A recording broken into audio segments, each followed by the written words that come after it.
when you give money to your maid driver or somebody that in your immediate social circle, firstly, the amount of money that you can give is very small, thereby which the problem that you're able to solve is also not very large. What crowdfunding does is able to solve bigger problems. That's when they will really see the power of Ketto and crowdfunding.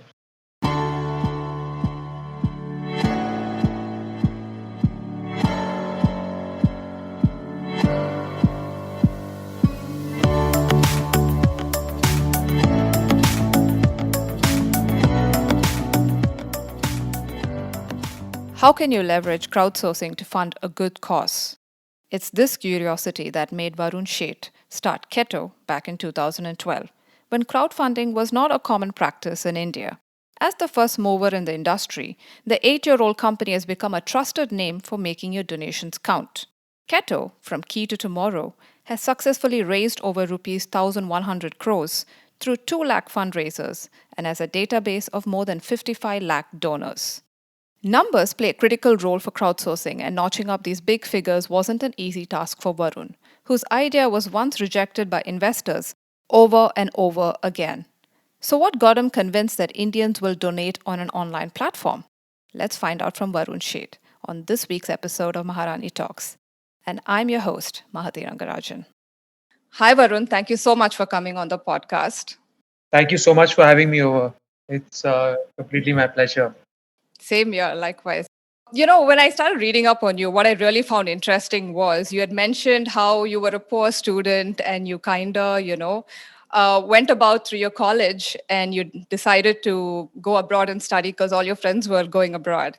And you even tried giving your GMAT 5, 6 times, but you ended up with really poor scores. And when you wanted to go abroad, you asked your parents for money, and they said, "No, we are not going to, give you." And that's where you did your first crowdsourcing. Yeah. So that was like a really mix of good and bad times where you're that just at that age trying to figure out what to do and where to go and how to do it. Combined that with your parents not sure if they want to invest more money behind you or you should just go and get a job and start working.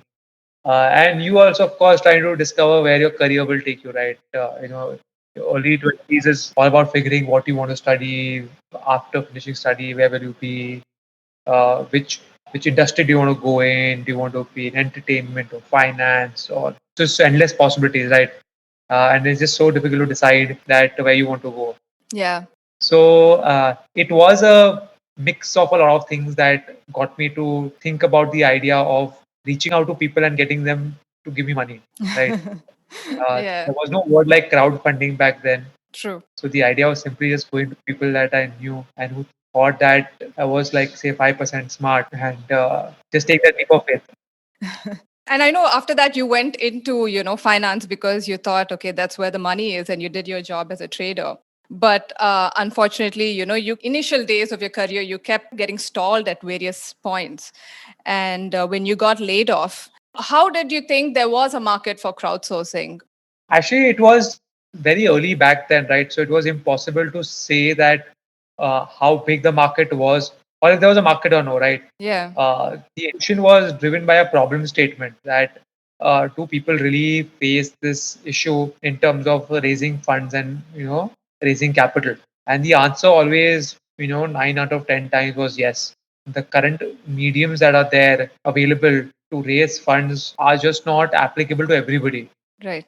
and thereby which there needs to be another way available to raise funds and finance your whatever your requirement is. So the thought came simply as a problem statement that this problem exists and this problem needs to be solved somehow, and everything is then secondary in terms of be it a term like crowdfunding, do it online, offline, do it in private networks, in open network, an open platform. So many different combinations to it.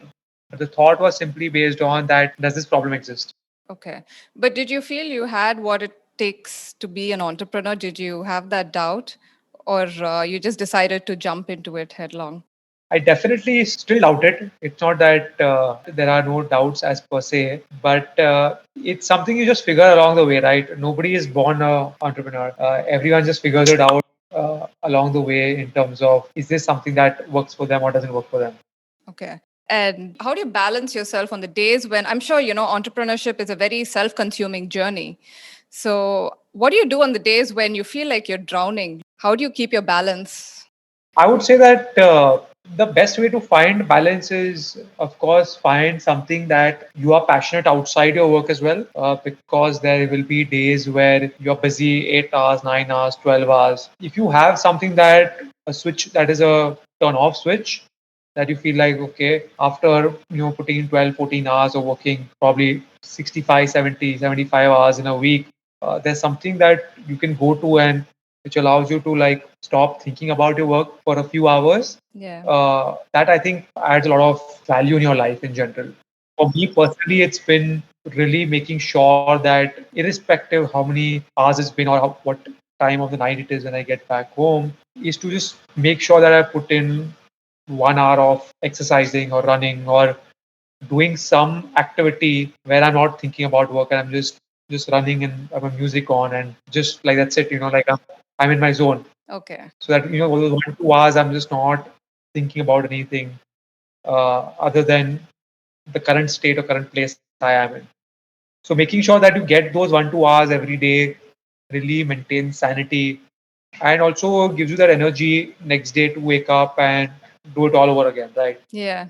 Because it's not a 100-meter race; it's a marathon, and this marathon does not have a end line. So you want to constantly make sure that when you wake up, you are fresh, motivated, willing to give it all again, give you 100%. So yeah, maintaining that and balancing that both personally and professional life is extremely important. True. And coincidentally, it's that sports connection that landed you your first investor. Could you, just talk a little bit about that? Because you faced so much of rejection. You faced rejection from, you mentioned, over 100 investors. So could you talk about that process, how hard it was? When we started fundraising, I had no experience raising funds, or I did not have any mentor who could guide me or tell me how to go about doing it, right? And what was the right approach. So initially, it was because our idea was so different, and people were like, "Why buy this and why charity? And why don't you sell clothes online or sell food online?" All these things were just taking shape back then, right? Yeah. People did not believe that this problem could be solved in India at this point in time, and this was back in 2013. And whenever, like the thought simply was that because I did not have a godfather or a mentor, the idea was to just spray and pray, right? So just go and present to whoever, wherever, however possible, and hope that somebody likes this idea or connects with us uh, at not a business level, at least at a mental wavelength level, Yeah. at emotional level, at empathy level, and says that we want to support this initiative. So simply we just went like probably spent 8 9 months just going, sending emails, pitching on local trains from Andheri to Churchgate to car rides from X to Y place. So tried it all. Like just just said that we don't know what's going to work, so let's just try everything, give 100%, and then if we fail, it's fine, right? But we have to give 100%. Right. So in that process, somewhere we found somebody out of all the places in India, in Calcutta. 2013, Calcutta was not a place where a lot of entrepreneurs would go, right? Uh, from what I remember, we were the first. I think it was me and two other businesses. There were three businesses pitching that day. It was the first time such an event had happened in Calcutta where startups were coming and pitching in Calcutta. Okay. 2013 was all about Bombay, Bangalore, Delhi. I think these were the three hotspots with Hyderabad just taking off. Calcutta would be probably like after Chennai and maybe two more cities, Calcutta would be in the list in terms of where somebody would go looking for an investor. And in fact, you told your investors to pay for your plane ticket. But I had no hope. I had no hope whatsoever. When I checked online, the ticket was some 14, 15,000, and I was like, I'm not spending 15K to get rejected for like a 1 hour pitch. Yeah. I was spending 15K plus taxi ride, plus all of that stay night cost, this, that. So I was like, I'm not spending 20,000 rupees for a 1 hour presentation. where I know there's a 99.9% probability that I get rejected.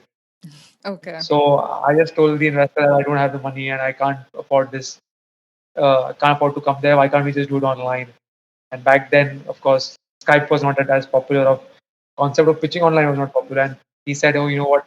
We're doing this for the first time, and the kind of investors here are not your tech savvy online guys. So they'll want to meet somebody face to face before they give even 1,000 rupees. So I'll buy your plane ticket. Why don't you just come and present, and let's see how it goes." That's a pretty gutsy move. Yeah. So showing that confidence in us was a big step. And I got a chance to go to Calcutta for the first time ever. I had not been to Calcutta before that, and yeah, things worked out pretty well. Okay. What is your advice to other entrepreneurs who are going through this, this process of raising capital, which is so tedious and can be so demoralizing, right? Because you face so much of rejection. And as an entrepreneur, they constantly seek, in a way, validation from investors or, venture capitalists. So, how did you stay the course? What would you tell them? I completely agree that we as entrepreneurs, for us, if we want to raise capital, getting investment is not only a validation in the business, but a validation about ourselves as well, right? Somebody's giving you, writing a check to you. It's not that they only believe in the business or they like the business. It's also that they believe that you are capable to run a business, Yeah, exactly. right?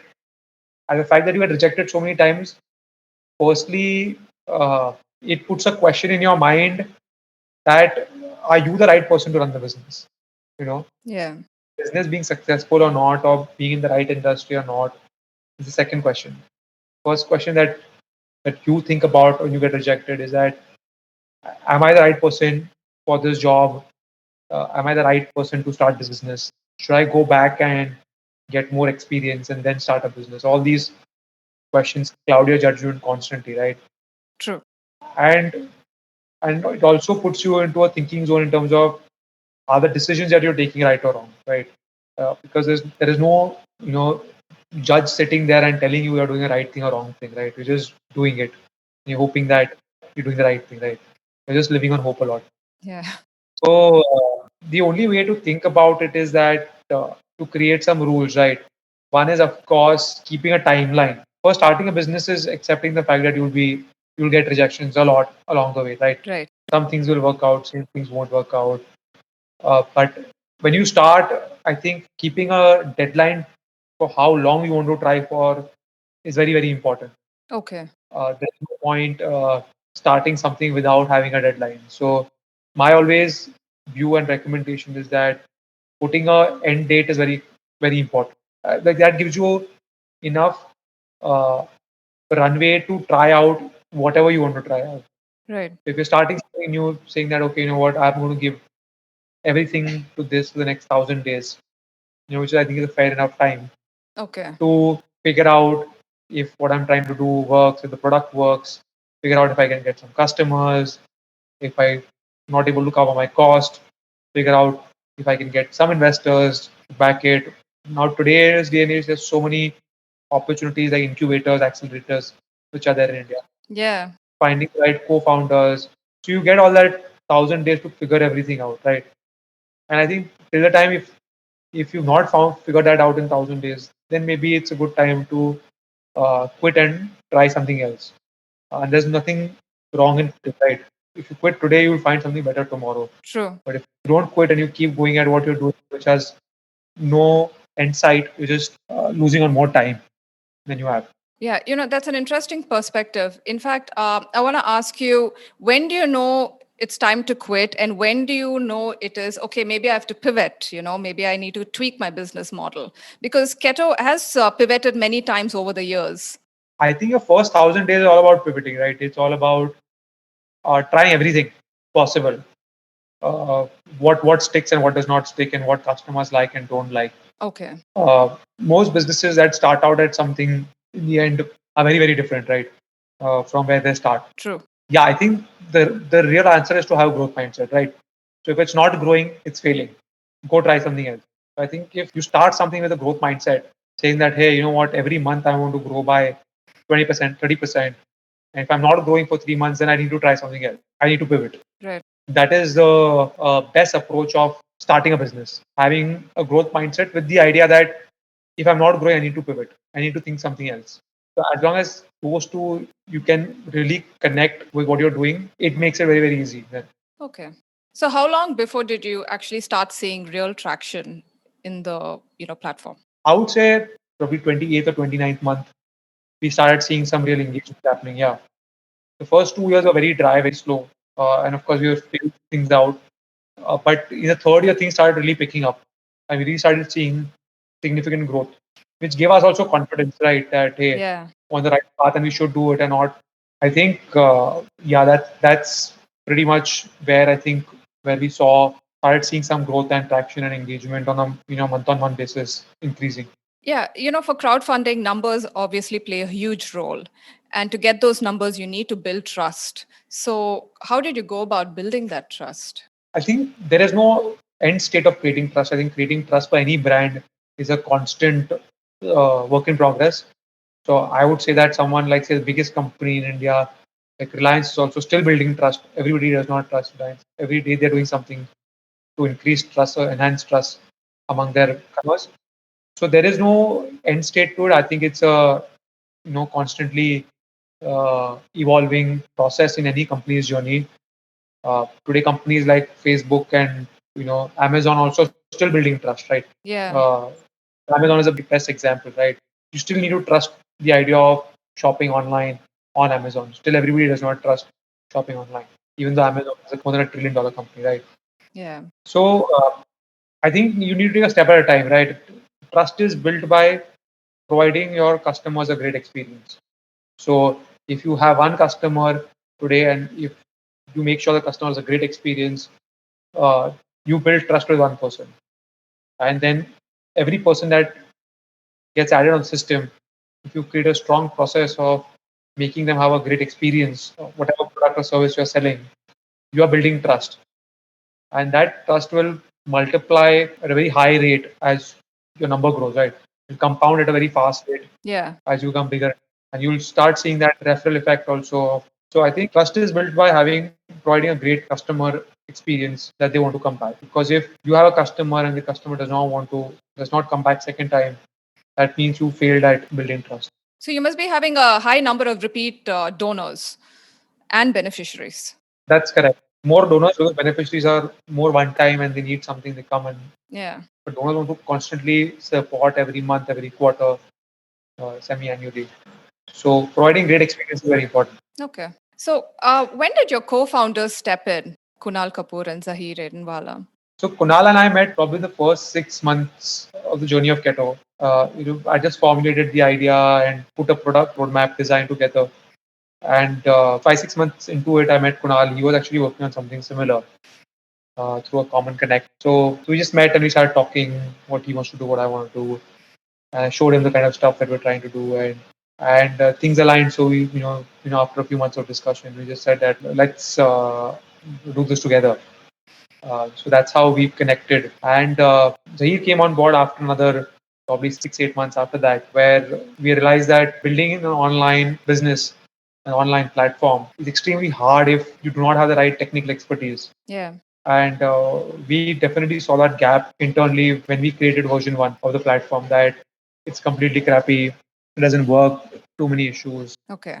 We just said that the right way forward is to find a partner who has this technical expertise, who takes this up and runs with it. And that's how Saeed and I went to the same school. We had common friends. He was my senior, so we connected.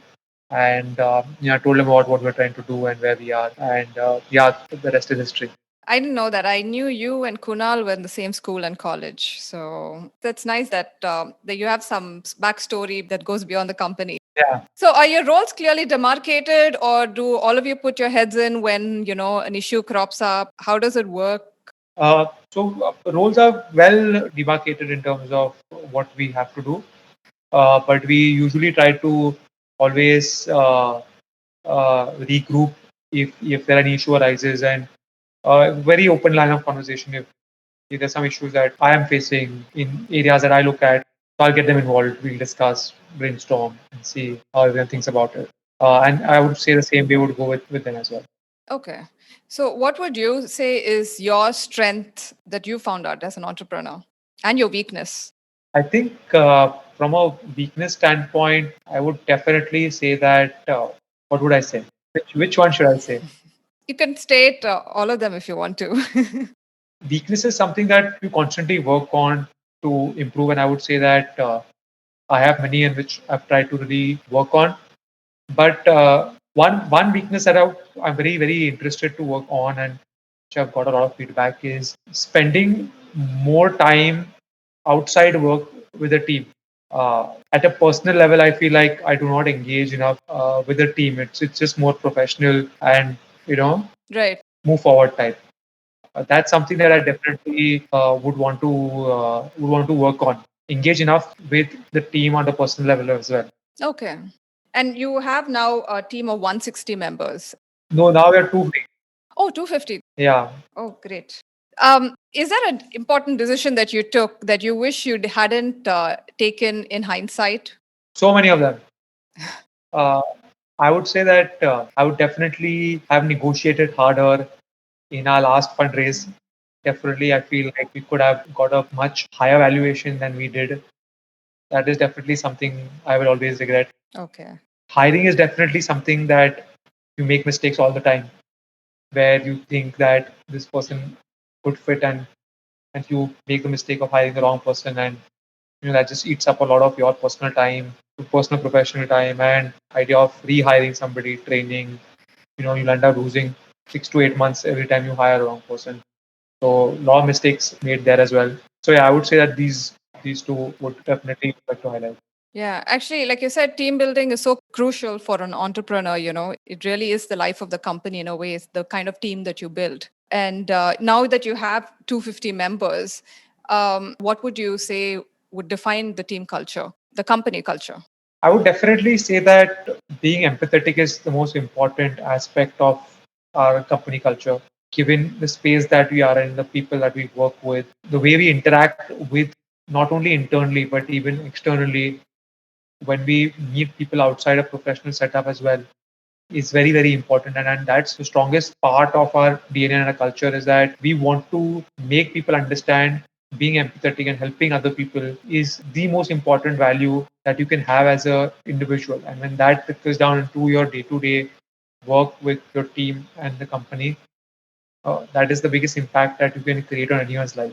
That's very true. And I think that's come much more into focus now after the pandemic. People have realized the importance of leaders who have empathy. Um, so, how did Ketto manage during this pandemic? I'm sure, obviously, a lot more focus came on it. So, how hard was it to catch up?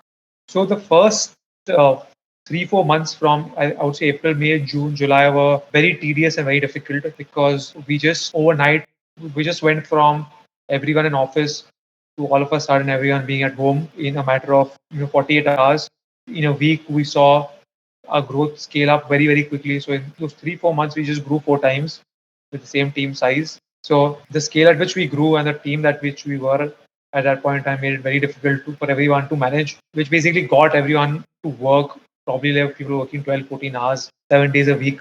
People were putting in time to make sure there was no downtime, no poor customer experience. Queries were getting answered, things were happening, things were moving fast enough. Yeah. So the effort was extremely high. It was required in that time, given the growth and the volumes we saw on the platform. But it was great to see how everyone stepped up, right? No one complained that why are we working on Saturday? Why are we working on Sunday? Why are people calling me at 10 in the night? Everyone just gave their 100% to make sure that the customers have a great experience.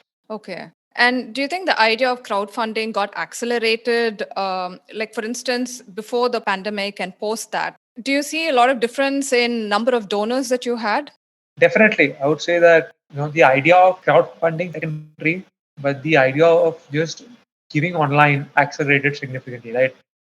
Because those 3 4 months where we were in complete lockdown, each and every digital platform, I say digital platform, any online e-commerce business or a digital fintech company as well, be it your Paytm or Google Pay, Phone Pay, Book My Show, Flipkart, Amazon, everybody was driving donations. Everybody was asking for donations for some cause or the other, right? Yeah. So we just went from probably 15, 20 million people knowing about the concept of giving online to 150 million people knowing about the concept of, or 200 million people knowing about the concept of giving online, right? Yeah. So, so it really popularized the idea of, hey, you can give online and you can give as less as 1 rupee to a cause, and there is a way to do it, and it's fast, instant, secure, easy, credible. And there are some platforms out there that exclusively do this, who exclusively focus on this. Right. And could I know where most of your donors come from, like which cities or which countries? India is definitely number one. Yeah. We get, I would say, largely from all the contributions that come from India, about 75% would be from tier one cities at the moment, 70-75%, which is your Bombay, Bangalore, Delhi, Hyderabad, Chennai, Calcutta, then even like smaller cities like Ahmedabad, Jaipur, Kochi, all those guys. Yeah. Outside India, US would be the second biggest country for us. And then, of course, we get contributions from over 85, 90 countries now. So yeah, it's pretty vast as such in terms of from where people are contributing. Right. And especially campaigns where there's huge sums involved. Obviously, the donors are also particular that it's been verified, it's authentic. So, how long does it take, for Ketto to go about verifying authenticity of a beneficiary? So when it comes to a large part of the fundraisers that happen on the website are for medical causes. Yeah. So we have a team on the ground at, if not all, some of the hospitals. When a patient comes and a case comes, the person over there meets the patient or meets the treating doctor and understands the information before it gets listed on the website. And I know you do most of your campaigning on social media. So, which platform garners the most push for you? I would say at this point, WhatsApp would definitely be number one. Oh, really? It's definitely the platform where we spend maximum amount of our time. Okay. I'm guessing each of us are in more than 100 WhatsApp groups. Yeah. So WhatsApp would be definitely number one. Facebook would be number two. Instagram would be number three, and then the others. Okay. And obviously, the crowdfunding market has become very competitive. Ketto, of course, has the advantage of being a first mover. But what do you think, as it moves forward, what do you think will be a differentiator for Ketto? So firstly, I believe competition is good. I think it keeps you on your toes, makes you think harder, Yeah. uh, makes you think in terms of how you can constantly improve customer experience to stay ahead of the curve. So, in terms of creating a differentiator, the only way to create a differentiator is to provide the best customer experience possible. Right. So, not only to constantly keep your ear on the ground to understand what your customers want, but also imagining something that they don't want right now, right? So, a mix of these two things, of course, with constantly having a growth mindset is very, very important. Yeah. So one is taking customer feedback constantly, listening to what they're saying, what you can do today, how you can improve today. And second is, internally as a team, how do you create a wow experience where something a customer is not expecting and you give them and they're like, oh, I did not think that, this is such a cool thing or something I don't expect, but I love it. How do you create that wow factor? So yeah, a mix of these two things will always help you stay ahead of the competition. Okay. The thing with donating for, social causes or charities, Indians are known for helping out, say, their maid or their driver. They like to give, help out people around them. And, to do an extra step of, going online and donating further, do you see this trend increasing more? Definitely, I feel that one is giving money to your immediate network, your maid driver, helping them out is one aspect of helping someone. But we also see that people want to also give to people that they don't know as well, right? Somewhere where they know what the tangible impact of that contribution will be. In all experiences that we've seen, when you give money to your maid driver or somebody that in your immediate social circle, firstly, the amount of money that you can give is very small, thereby which the problem that you're able to solve is also not very large. Yeah. What crowdfunding does is able to solve bigger problems. So whereas you can give 1,000, 5,000 rupees to your driver as a bonus or something when he needs money, say for some medical support, but if tomorrow that same driver needs 5 lakh rupees for a treatment, you can't give that money. Yeah. So for very small needs, how people give, they won't change that. But when the need is a little larger, That's when they will really see the power of Ketto and crowdfunding. So, how do you see Ketto growing? What are your plans for the coming few years? So we're very excited with how things are shaping up internally on the platform in terms of a product roadmap. We're very excited in terms of how we're looking to grow over the next 2 to 3 years as well. The team has grown significantly in the last 2 years. We were about 85 or 80 people. So we got to about 250 people now in a 2 year frame. Rolling out products much faster than we ever were. Number of people getting retained on the platform also has jumped up significantly. Okay. With the whole market opening up in terms of people getting more accustomed to the idea of giving online, we believe that we've just gotten started. We've just at the tip of the iceberg. So much more that is possible in crowdfunding and in giving in India. Right. And India as a country needs it the most. We have maximum number of people who go bankrupt because of healthcare expenses. The maximum number of people as an individual country who are below poverty line. The gap between the rich and poor is just increasing, right? Everyone's talking about the K curve, right? Yeah. Just getting richer, getting poor. So somebody has to play that role. Between the K, somebody has to play that bridge. Finding ways in a credible, authentic way how the rich can transfer some wealth to the poor. They help the poor in some way in these difficult times. Yeah. Are you looking at other countries as well? And also, when you started initially, Keto was about helping startups. So, do you think maybe you might have some vertical as well again to go about with that? Do you think you might circle back? At this point, there's no such plan uh, to look at startups at least the next 12 quarters. Okay. The focus is just doing what we're doing it better and scaling that even more. So one was the startup. Second one was, sorry, what was the question? Global markets. At this point, we're looking to expand our donor reach more in terms of, because we get contributions from 85 plus countries, expand that more compared to helping local causes or local individuals raise funds from other countries. Okay. Getting more people to give to India. And on a personal level, how do you think you have evolved as a founder in these 8 years, 8 to 9 years? Yeah, I think every year teaches you something new in every possible department, be it from hiring, managing, keeping people happy. So there's a learning curve all throughout. Yeah. You learn over a period of time is to stay calm under all circumstances. You will definitely have bad days and very bad days, and the good days will come as well. To be patient and to be calm is very important. To clearly communicate is the most important, be it with with your team or being with your investors or shareholders or your customers. If things go bad, standing there and having an honest conversation is very, very important. Okay. Because if you make a mistake, you're honest about it, you can always come back and do it better the next time around. So communication is very, very, very important. Yeah. And do you see yourself rushing towards your next milestone, or are you more comfortable, in the pace that you're going? You don't need to compare yourself to others. I think comparing yourself to others is a part of human psyche. Yeah, you can't escape it. Whoever says that they don't are very lying and not being honest. I think you constantly benchmark yourself or compare yourself with peers or non-peers around you. So there's no escaping that for sure.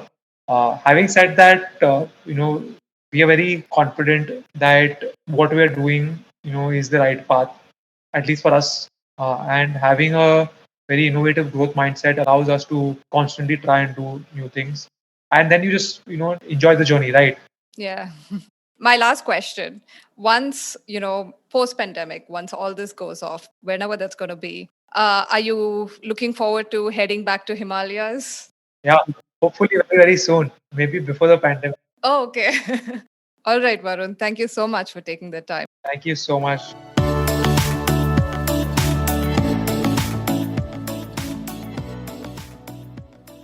Thank you so much for listening. You can check out more about Ketto at ketto.org. And don't forget to follow Maharani Talks on your favorite podcast platform. Take care.